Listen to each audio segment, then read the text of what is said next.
Tonight, from Charlottesville to Pittsburgh.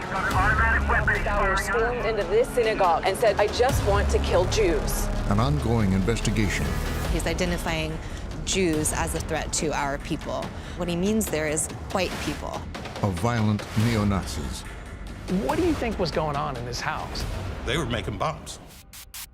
Were they specific in their plans? Power lines, nuclear reactors, synagogues. They want to go forth and right. Through interviews with insiders. The main thing is lone wolf activity. Frontline and ProPublica reporter A.C. Thompson uncover the movement's methods. They are actively recruiting military members. Does that surprise you? And expose their hate. Make America great again. In order to make America great again, you'd have to make America white again. Tonight, documenting hate. New American Nazis. Hold the perimeter, we're under fire. We're under fire. He's got an automatic weapon. He's firing out in front of the synagogue. Pittsburgh, Pennsylvania, October 27th, 2018. 3410, please send the medics up here.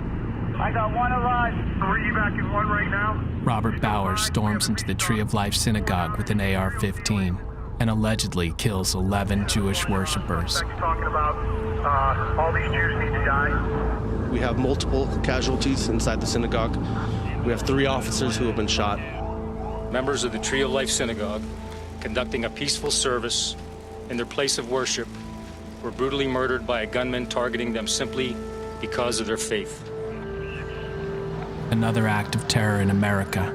The country again left to ask, where does this hate come from? Could it have been prevented? It's just been 24 hours since Robert Bauer stormed into this synagogue and said, "I just want to kill Jews." Over the past few years, I've been reporting on a resurgent white supremacist movement. I've seen its ideas migrate into the mainstream. I've seen violence in cities across the country. And now this, the deadliest known attack on the Jewish community in American history. I fear there will be more to come.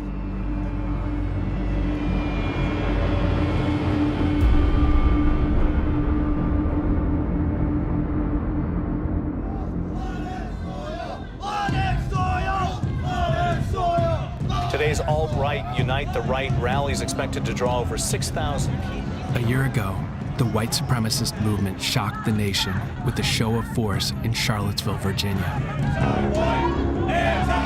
You will not replace us! You will not replace us! They spilled blood in the streets, militant and unafraid. Panic and horror in Charlottesville. A car slams into a crowd of counter-protesters when a driver plowed into the crowd, killing a young woman and injuring 19. White supremacists killed 1 protester and injured dozens of others.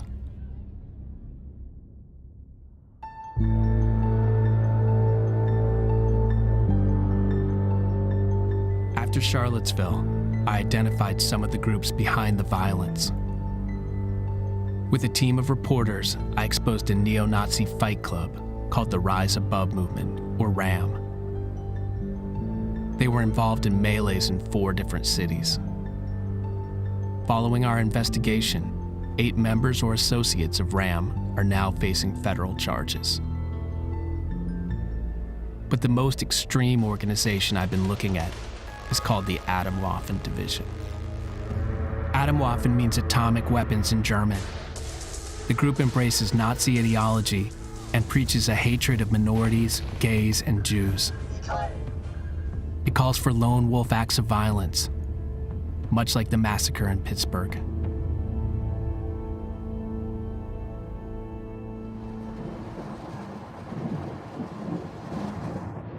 For months, my colleagues and I have been talking to a former Atomwaffen member who asks us to call him John and disguise his voice.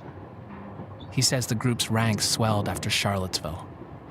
So after Charlottesville, people start coming into the group. People had a huge part in that, of the influx. Applying and asking, because they're like, oh, Seagull, wow, this didn't work. Huge rallies don't work. All that happens is people get arrested, people lose jobs, and you get put on some FBI watch list. So if protests don't work, what is the answer? The answer Adam often embraced is to go underground.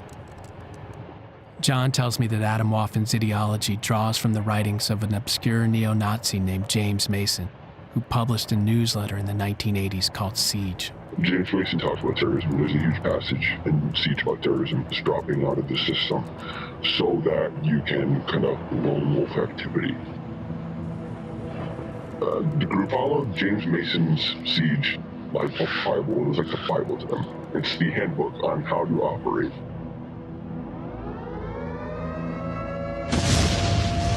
Adam Woffin has made Siege required reading for all of its members.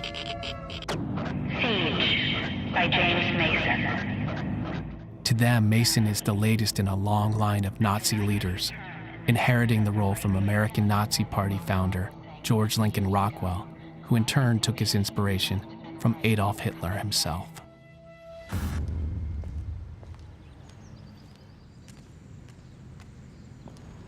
I learned that Mason's writings are kept at the University of Kansas. The bulk of the collection came to us in the early 2000s. Rebecca Schulte is the curator of the Wilcox Collection, an archive of contemporary political movements. Is this the only collection of his work? Yes, this is his archive.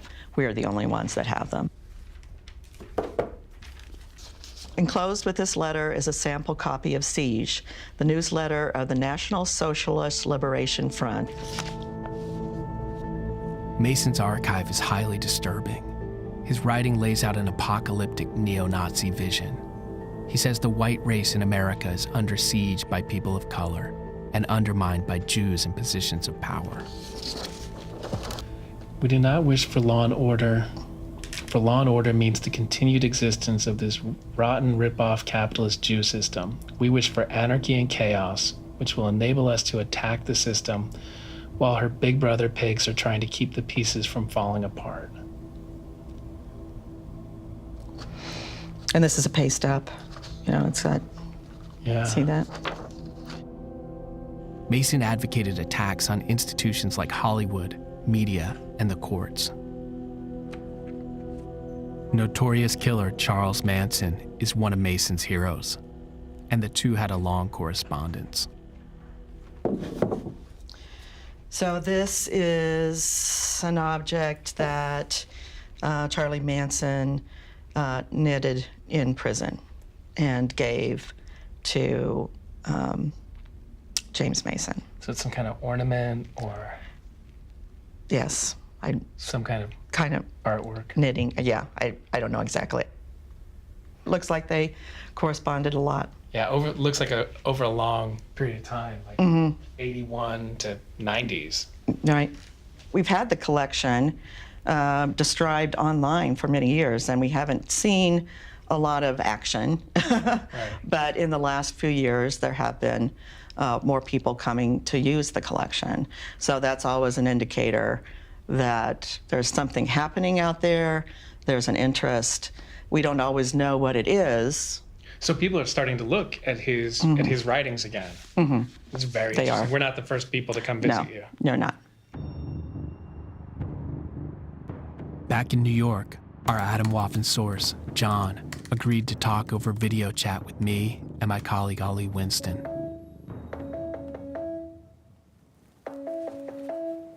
So Adam Woffin Division, so a Nazi extremist group seeking to spread terror. The main thing is lone wolf activity. When you say lone wolf attacks, it sounds to me like you're talking about basically terrorist acts. Yeah, they don't see themselves as terrorists, rather they see the United States as the ultimate terrorist. Like what Adolf Hitler said, how do you meet terrorism? You meet it with stronger terrorism. Adam Woffin is made up of about 60 guys, and then you have what is called initiates. That guys were in the process of becoming members, and in order to become a member, you have to prove yourself. So how many initiates would you say there are? Or were? Or were? When I left, there was more initiates than there were members. That tells you anything. All it takes is one guy to snap in to do something like that. That's what Dylan Roof said. I'm tired of seeing nothing done in the white nationalist community, so I'm going to take a stand, and I'm going to go into church, and I'm going to kill all these black people because no one else is doing anything. That's, who knows, there could be another Dylan or from Adam Waffen.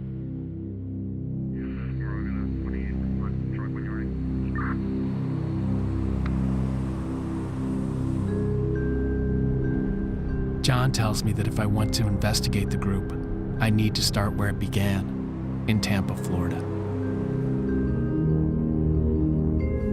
Adam Waffen was founded in 2015 by Brandon Russell, a National Guardsman in his early 20s.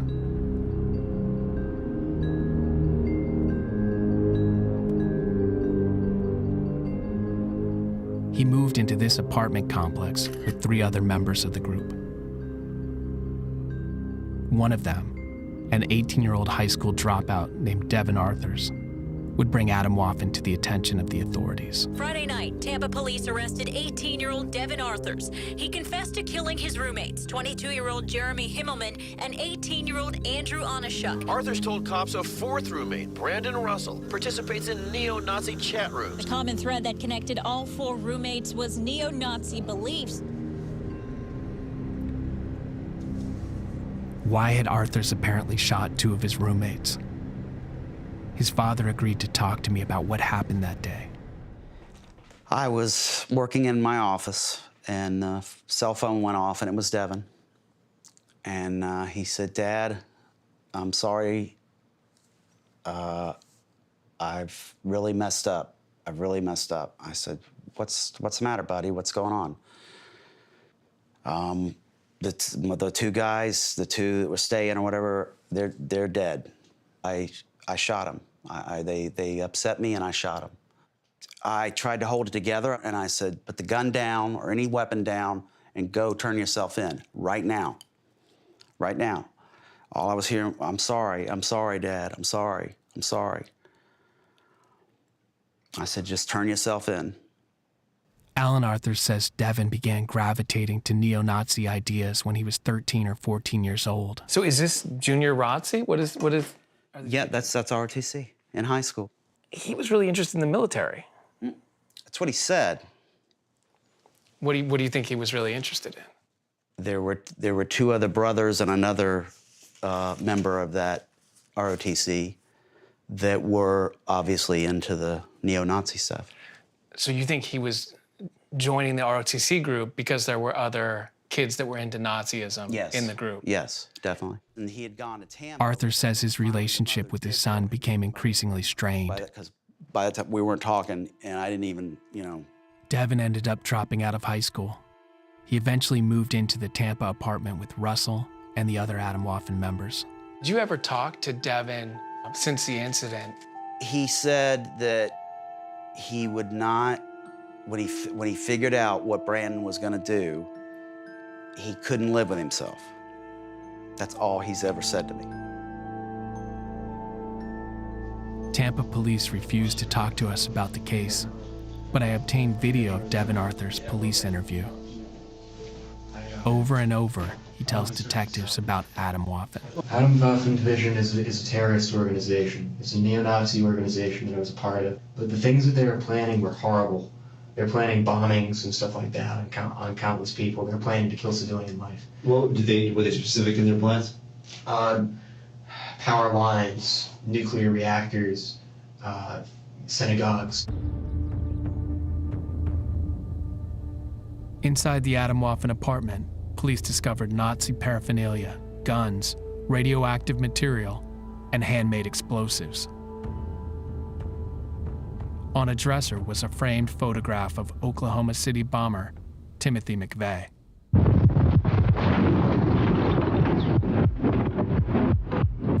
Holy cow. About a third of the building has been blown away. On April 19th, 1995, Gulf War veteran Timothy McVeigh detonated a truck bomb in front of the Oklahoma City Federal Building. Scores were killed. For you, what are the lessons that we should know today about Oklahoma City? I think it's not only Oklahoma City, it's the lessons that we've been learning about lone wolf terrorism. It doesn't take a large organization to cause mass casualty. Carrie Myers was an FBI bomb tech who investigated the Oklahoma City bombing. I show Myers the crime scene photos from the Adam Waffen apartment. We have close-ups of that. Oh no, let me look. They document a wide range of explosives, including some of the same ingredients used by McVeigh in his Oklahoma City attack. They were making bombs. This is a bomb maker's workshop. There's the cooler. This is the HMTD. This is actually what caused them the most concern, and rightfully so. HMTD is not very common. It has to be handmade. It requires a process, and you have to be sophisticated. And how powerful is it? I mean, this is something... It goes off about 14,000 feet per second. It's probably more powerful than ammonium nitrate. They could make a car bomb. If these materials were put together correctly and went off in this classroom, it'd kill or seriously injure every person in this classroom. So obviously these guys aren't master criminals. Are we focusing too much on a group that's not really a threat? Well, in this case, we have 2 dead, 2 young men dead, shot with an assault rifle, and we recovered enough explosives here to blow up a car, blow up an airplane, blow up a bus, blow up this room. We have the same basic explosive kit here that the Boston Marathon bombers had.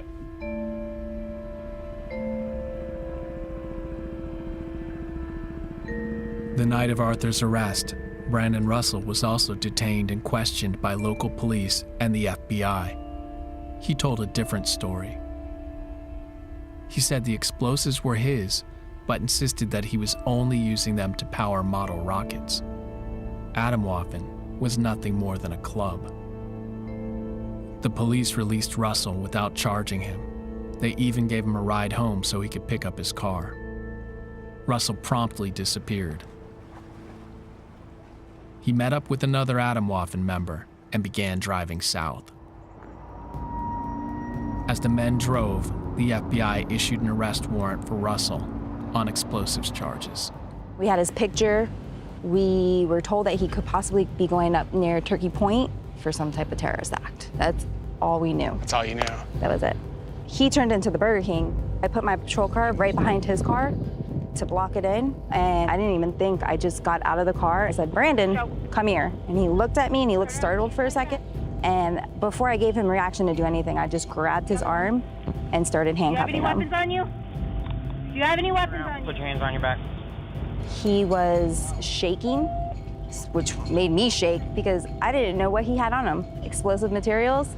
All I could think is that he had some type of detonator on him because he was so nervous. Stop fidgeting. Why are you fidgeting? What are we gonna find in that car?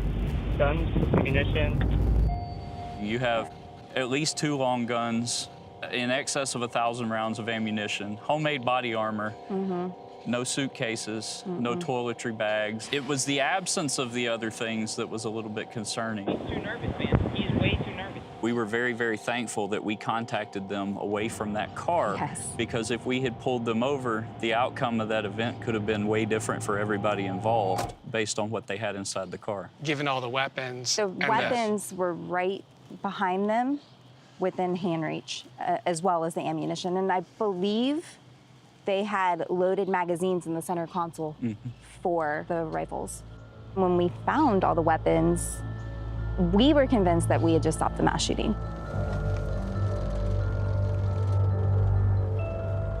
The Monroe County Sheriff's Department believes they stopped some kind of violent attack. But it's still not clear what Brandon Russell may have been planning. He had the weapons and ammunition to kill dozens of people, and the FBI bulletin said he might have been targeting the nearby Turkey Point nuclear power plant. Russell eventually pleaded guilty to illegal possession of explosives. He was sentenced to 5 years in prison. But according to Devin Arthurs, Russell wasn't the only threat inside Adam Waffen. If I could just talk to an FBI agent, like individually or something like that, if I could get my computer as resources, I could show them like all these channels and stuff like that. So on your computer, there's the stuff that you've been a part of. You could find encrypted channels. You could find names easily. It'd be very easy to identify who these people are. So you think having an FBI agent, as you requested, sit down and go over this stuff, you think then you would open some eyes? Yeah, I definitely do. I think that it would open some eyes to a much bigger thing than what happened today. And I think that could definitely, like, basically save a lot of lives. It's unclear what the authorities did in response to Arthur's plea to investigate Adam Waffen. The FBI won't talk to me about its handling of the case. But here's what I do know. Adam Waffen continued to operate, and its violence didn't end. 7 months later in Virginia, Adam Waffen follower Nick Giampa allegedly killed his ex-girlfriend's parents. They had objected to his Nazi views.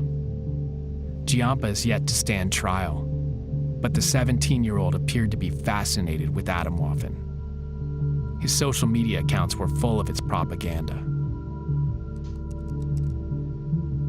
Weeks later, in California, Sam Woodward was arrested for allegedly killing Blaze Bernstein, a gay Jewish college student. Shortly after the arrest, I published a story identifying Woodward as a member of Adam Waffen.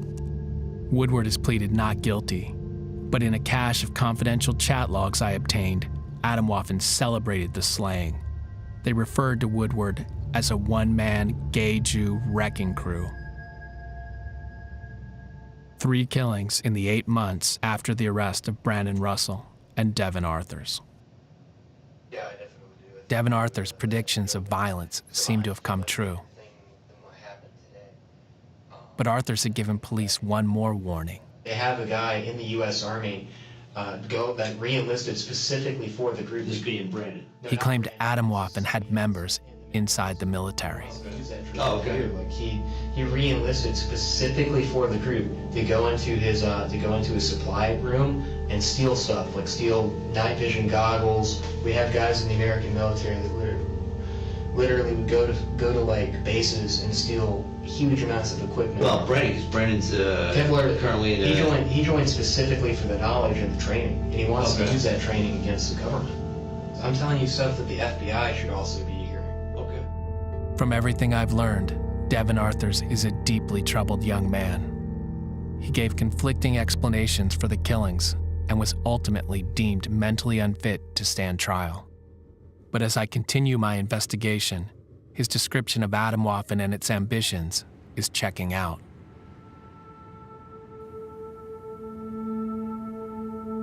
Adam Waffen's confidential chat logs support Arthur's claim that the group is recruiting soldiers.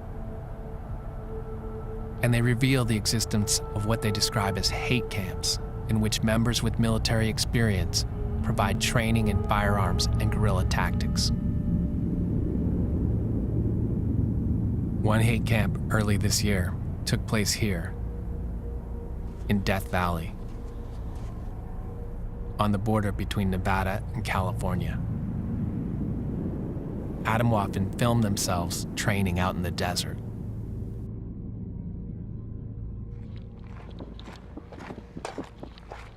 The group was drawn to Death Valley because of its association with Charles Manson. They made a pilgrimage to Devil's Hole.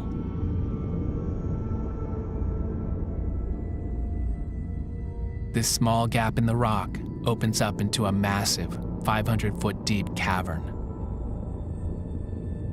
Manson planned to found an underground city here after the apocalypse. Adam Waffen's communication showed this hate camp was convened by a member who used the online handle Commissar.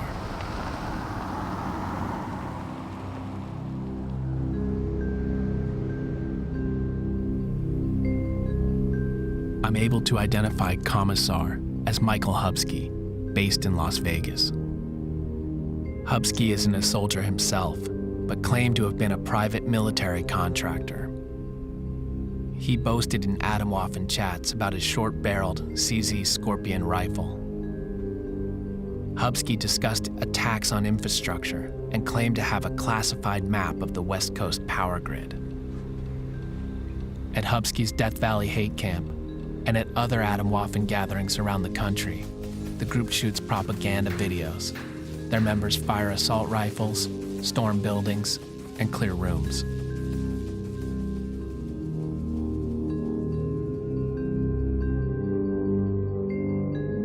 Hupsky hoped to organize regular training for Atomwaffen and encouraged members to join a Nevada weapons facility called Front Sight.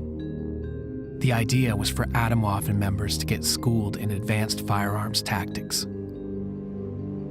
I contacted Front Sight, and they were shocked to learn about the group. They agreed to meet with me out at their facility. Front Sight is unique. We're a 550-acre firearms training facility about 40 minutes outside of Las Vegas.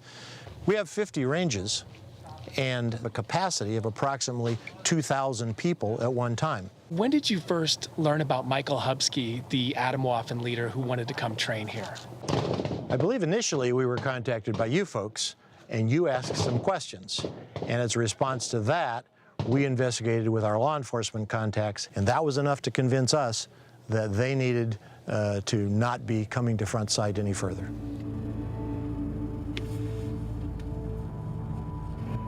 Hi, Michael. It's AC Thompson from ProPublica and Frontline. I'm in Las Vegas and still interested in talking to you, so I wanted to... When I reached Hupsky, he'd been banned for life from Front Sight. He tells me he left Atomwaffen and has renounced Nazism. He won't go on camera for an interview. But using information from the chat logs, I'm able to identify other hate camp participants. One of them agrees to talk to me. He's a 20-something Army veteran who asks me to call him Jeremiah. He came back from a combat tour damaged and angry. There were a lot of people that were disenchanted with the mission. I'd say about half the guys in my unit. I think a lot of guys, they're lost and they want hope. They're looking for answers. How big would you say the white nationalist movement is within the armed forces? There's a good amount of them. They keep quiet about it, especially when they're in. You can get in a lot of trouble. Going onto Facebook, I never mentioned the military. How did the group regard combat veterans and service members? We definitely wanted to appeal to veterans. We would say they had the fighting spirit that the National Socialists of the 1920s had, that the people of the alt-right lack. Take an average 19-year-old from Atomwaffen. His only experience of war is video games versus some guy like me who knows how to handle himself in a war. People looked up to the military guys. You were at least using the training that they had given you to hit back at them. When you guys did do training, what kind of training was it? What did you learn? What kind of skills were shared? Going to the range, clearing rooms, medical, how to wage an effective insurgency. A lot of the Iraq and Afghan war vets, they took what they saw the Taliban or Al-Qaeda in Iraq doing and applied it to what's going on here. Jews were the #1 enemy. We would say the Jews were the virus, and the people of color, the homosexuals, they were the symptoms.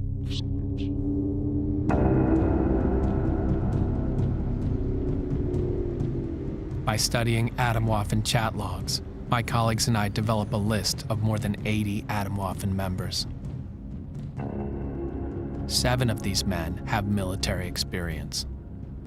I already know about Atomwaffen founder Brandon Russell and his time in the National Guard. But there are also 3 active duty soldiers or Marines and 3 military veterans. And my sources say there could be more. I want to better understand the link between Atomwaffen and the military. I go to see Professor Kathleen Ballou at the University of Chicago. She's been researching the history of the white power movement. We're looking at a current group called the Atomwaffen Division, and they are actively recruiting military members. Does that surprise you? Not at all. That's a strategy pioneered by the white power movement in the period of my study and continued throughout the post-Vietnam period. One thing to understand is that throughout American history, there's always a correlation between the aftermath of warfare and this kind of vigilante and revolutionary white power violence. So if you look, for instance, at the surges in Ku Klux Klan membership, they align more consistently with the return of veterans from combat and the aftermath of war than they do with anti-immigration, populism, economic hardship, or any of the other factors that historians have typically used to explain them. Nationalist fervor, populist movements, those are all worse predictors than the aftermath of war. Tend to correspond then with an upsurge in white power, white supremacist activity? Always, yes. Wow. Ballou outlines a long history of military men who became key figures in the white power movement. George Lincoln Rockwell, World War II veteran and founder of the American Nazi Party. Richard Butler, World War II veteran and founder of the Aryan Nations. Louis Beam, Vietnam veteran and Grand Dragon of the KKK. Timothy McVeigh, Gulf War veteran and Oklahoma City bomber. It's important to remember, too, that returning veterans that join this movement and active duty troops, we're talking about a tiny, not even statistically significant percentage of veterans. But within this movement, those people who did serve are playing an enormously important role in instruction of weapons, in creating paramilitary activist mentality and training. When we speak to people involved in this movement today, they talk about leaderless resistance. Can you explain that to me? Sure. Leaderless resistance is basically what we would understand today as cell-style terrorism. The idea that you can recruit a small number of committed activists, organize them, and then they will behave on their own in a cell without direct ties with movement leadership. If we think, for instance, about the Oklahoma City bombing, Timothy McVeigh is sort of the ideal soldier of leaderless resistance. He's in an infantry unit and serves in the Gulf and is involved in white power groups while he's on post. He's consistently involved in this movement right up to the moment of the Oklahoma City bombing. We know that this is part of the white power movement and an act of leaderless resistance, but we have this memory of that as an act of one person. And as a result, I think we've never really delivered a decisive stop to this activism. That because we don't understand Oklahoma City as being an outgrowth of an organized movement that has been around for decades, that is modeling the military, that is involving military members, that the authorities have never really been able to put a stop to it. That's right. The military response to white power activism, like the court response to white power activism and the police response to white power activism, reflects the many ways that our society has not been prepared to deal with this kind of a movement. In Washington, a senior analyst at the Department of Homeland Security had tried to draw attention to some of these same concerns. In 2009, Daryl Johnson wrote an intelligence report looking at the rise of white supremacist groups and their connection to the military. The wars that have gone on in Afghanistan and Iraq, we had the rise of Islamophobia. That's a huge factor in both the anti-government groups and the militias that rally with firearms outside of mosques, but also the white supremacist groups that hate people of other nations and other skin colors. Johnson's report warned that the U.S. faced a growing terrorist threat from white supremacist and anti-government groups, and that these groups might recruit military veterans. What we've seen happen in the years since that report was released is basically everything that we had predicted has come to fruition. And it's actually worse than what we had anticipated. And I'm afraid that more law enforcement officers, more innocent civilians, more minorities and faith-based communities are going to be targeted and actually victimized by these violent offenders. It's like every month we have something, whether it's a shooting, a stabbing, even bombing starting to happen now. Today, Johnson's report might seem prophetic, but its publication nearly a decade ago provoked a political backlash from conservative lawmakers and veterans groups. The report was retracted and his unit disbanded. You know, our unit got shut down in 2009 and then the money started drying up, and so these communities are basically left to fend for themselves. This threat is out there, and it's... After speaking to Johnson, I hear from two former Homeland Security officials who say the government remains under-resourced and out of position for dealing with the white supremacist threat. For months, I've been trying to get someone in the government especially at the Department of Defense, to talk to me. No one at the Pentagon, not even a spokesperson, will agree to an interview. But Congressman Keith Ellison has read my reporting. He's written a letter to the Department of Defense demanding an accounting of their efforts to rid the ranks of extremists. Well, let me tell you, I am a believer in our nation's military. I have very close relatives who serve, including active duty. And I can tell you that it's an institution that even in my family we've always revered. To think that somebody who does not support the true goals of the U.S. military, which is to protect Americans, and actually wants to use that training to hurt Americans, is revolting to me. And I hope that that people in the military really do take this seriously. We've identified 7 members of one neo-Nazi group who are current or former military. Is that Atomwaffen? That's Atomwaffen. What do you make of that? Well, I think that they have decided this is a strategic initiative for them. They want their people to go into the military. There's a real legitimate fear here, and I think that we've got to be vigilant about it. The Pentagon responded to Ellison with a letter stating that the military aggressively screens new recruits. The DoD also said it had received 27 reports of extremist activity over the past 5 years and had disciplined 18 service members. I put those numbers to Heidi Byrick of the Southern Poverty Law Center. That's laughable. You think so? Yeah, I do. That's ridiculous. So you think the number that's low? I think it's crazy low. I mean, look, hate groups are telling their people to join the military, and this is something that's been documented both in FBI reports and in DHS reports, to gain these skills. There's not only going to be 27 of them in a military force of, I don't know, 1.5 to 2 million people in the United States who are under arms. It's not possible.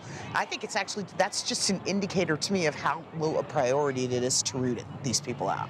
We presented the military and committees in Congress, like the Armed Services Committees, with 130 profiles off of the National Socialist Movement's like equivalent of Facebook, this thing called New Saxon. Nazi Facebook.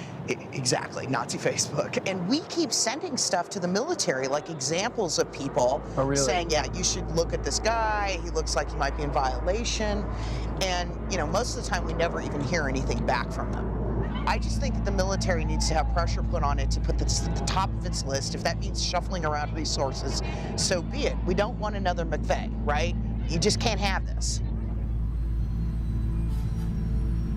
With nobody at the DoD willing to talk to me, I sit down with a former military prosecutor who has handled white supremacist cases. Okay.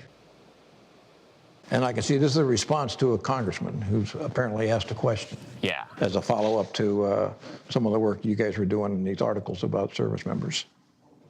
Major General John Altenberg served as the Deputy Judge Advocate General, the second highest ranking JAG officer in the U.S. Army. He later oversaw the military commissions at Guantanamo Bay. It sounds like they understand the issue and they've laid out for the reader all the different ways that they approach this issue and that they believe they've got control of this issue. And from that, your impression is they have a handle on it and they're dealing with this. Yeah, and I mean, I'm pleased to see that they're doing all this. This looks very thorough to me, and it looks like they're on top of it. So it's been put to me, look, this is a very small fraction of the U.S. military. The vast bulk of service members are wonderful people. You're disparaging the whole armed forces by raising this. Do you think that's true? No, I think it's too important. There's no question that there are organizations that would like for people to go in the military to acquire the training that you get in the military. And how we could screen all of those people out, you know, is pretty difficult. But there always could be corners of a given organization where people could hide out and not be seen. In its letter to Congressman Ellison, the DoD also said it had investigated the Atomwaffen members I'd identified. But they didn't say what they had done. All I know is that only one member, a Marine, Vasilius Pistolis, was court-martialed and expelled from the service. In response to our questions, a Pentagon spokeswoman sent a statement saying she couldn't provide information on individual cases, but, quote, "Our standards are clear. Participation in extremist activities has never been tolerated and is punishable under the Uniform Code of Military Justice." She added that commanders are, quote, "encouraged to be preventive and proactive, and they are doing that."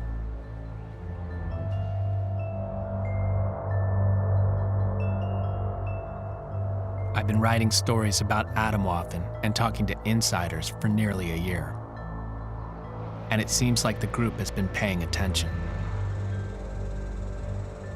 From federal prison, Atomwaffen founder Brandon Russell issues a thinly veiled threat to former members, people he believes are leaking information about the group.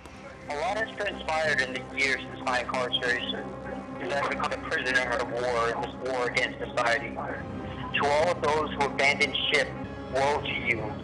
Adolf Hitler once said, "There is no room in this world for cowardly people." So there is certainly no room for you in the Atomwaffen division. Same goes for all the pathetic rumor spreaders, opportunistic parasites, and any other traitors. The sword has been drawn. There is no turning back. I learned the video was put out by the group's Texas cell, led by John Cameron Denton, who calls himself Rape. In 2017, Atomwaffen began barring its members from appearing in public demonstrations, but I find pictures from an earlier anti-immigrant protest. Denton can be seen at the rally with a shotgun and a skull mask. And then afterwards, posing with his fellow neo-Nazis, with his mask off. I get a tip that Denton may be attending a black metal festival here called Destroying Texas.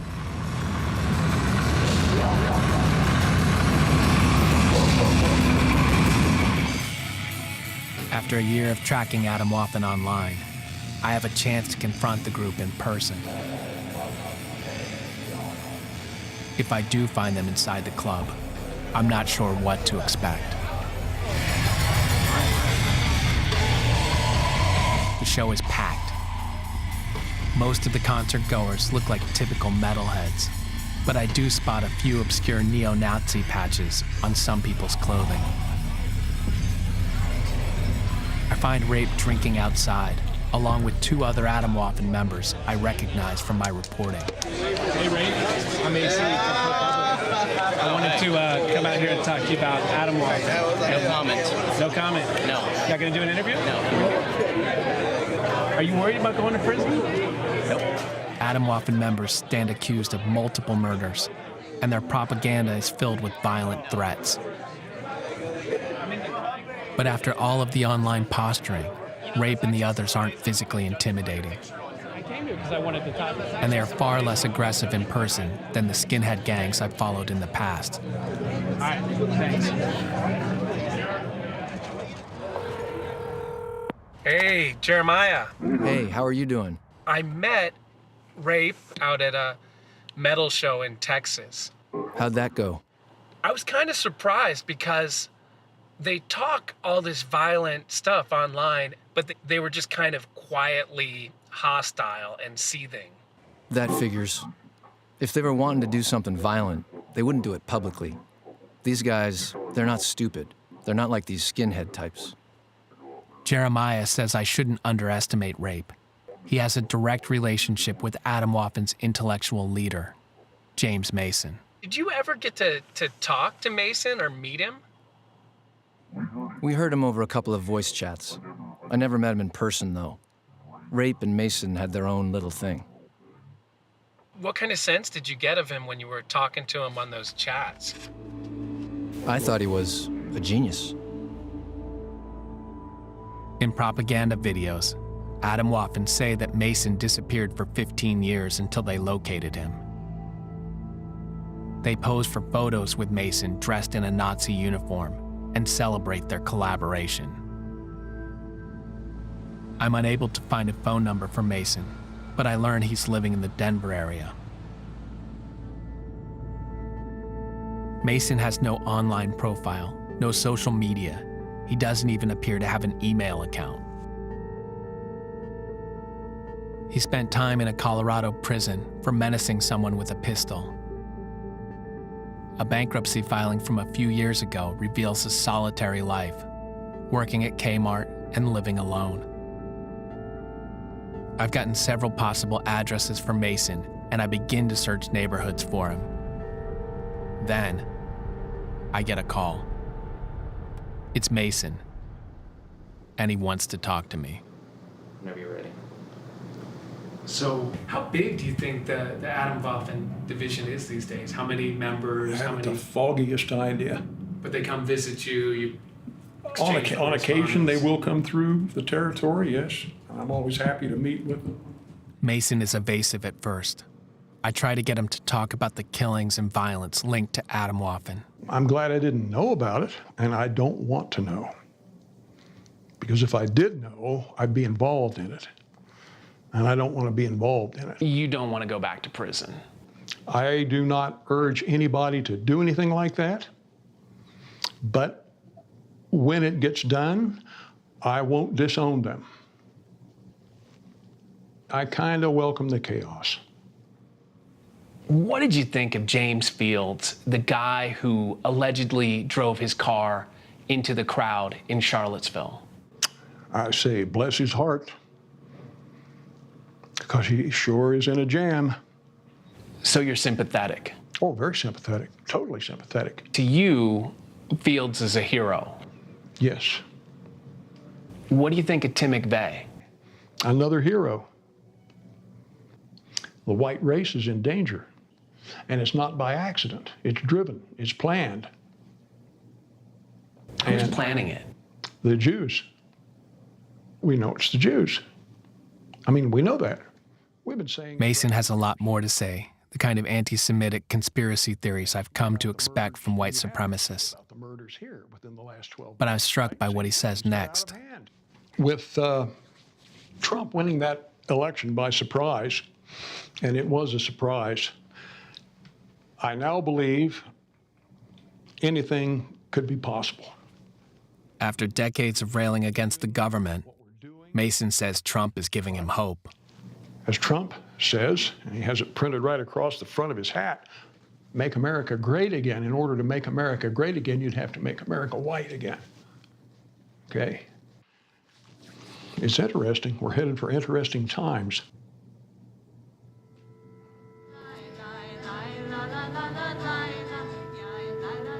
The darkest day in the history of Pittsburgh, said the mayor, and you're looking right now at the memorial form outside the synagogue today. Mourners struggled to process any of it. I'm in Pittsburgh, weeks after speaking to Mason, and just days after the massacre at the Tree of Life Synagogue.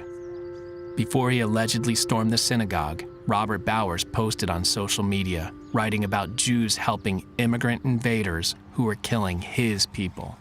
Kathleen Ballou examined the posts. Even a cursory look at his social media indicates that he is decisively part of a white power ideology.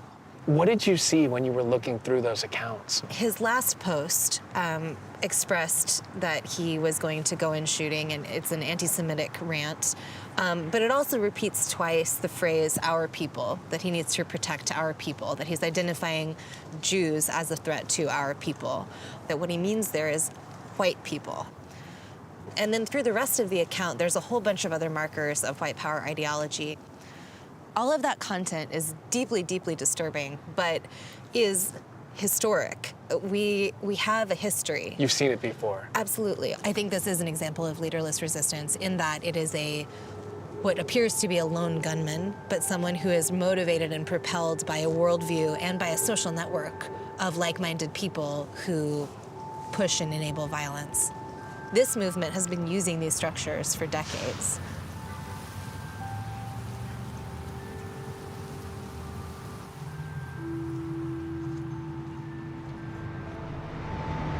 Our community was devastated with this attack, with this senseless slaughter of 11 people. The entire community was affected. The Jewish community, absolutely, the brunt of it, but the entire Pittsburgh community was devastated. Retired FBI agent Brad Orsini is the director of security for the Jewish Federation of Pittsburgh. Even while Pittsburgh was grieving, he says neo-Nazi propaganda was appearing around the city. And what's going on here? These are posters that are up at various parts of the city. There's flyers, stickers. posters, stickers.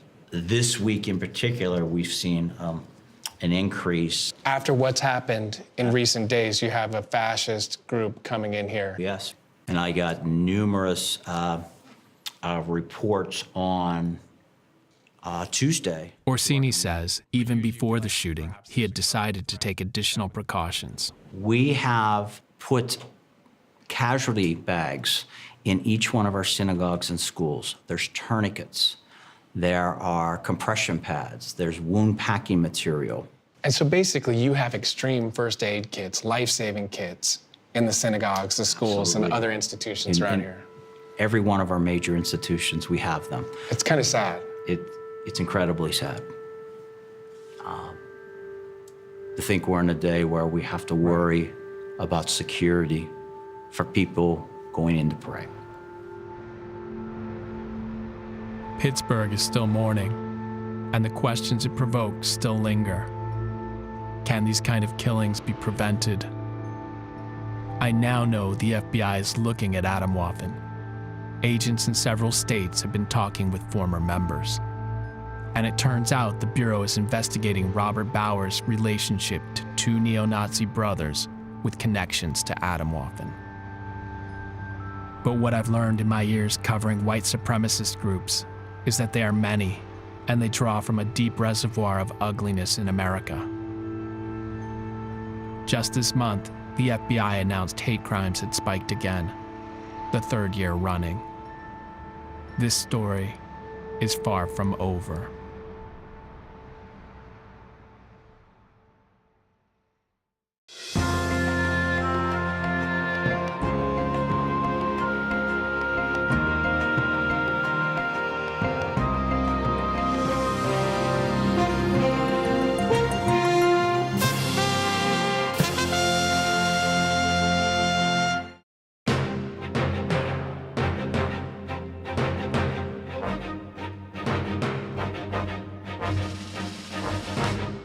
Go to pbs.org/frontline for our latest reporting with ProPublica. Then, starting November 29th, our original podcast series, The Frontline Dispatch, returns with a new season.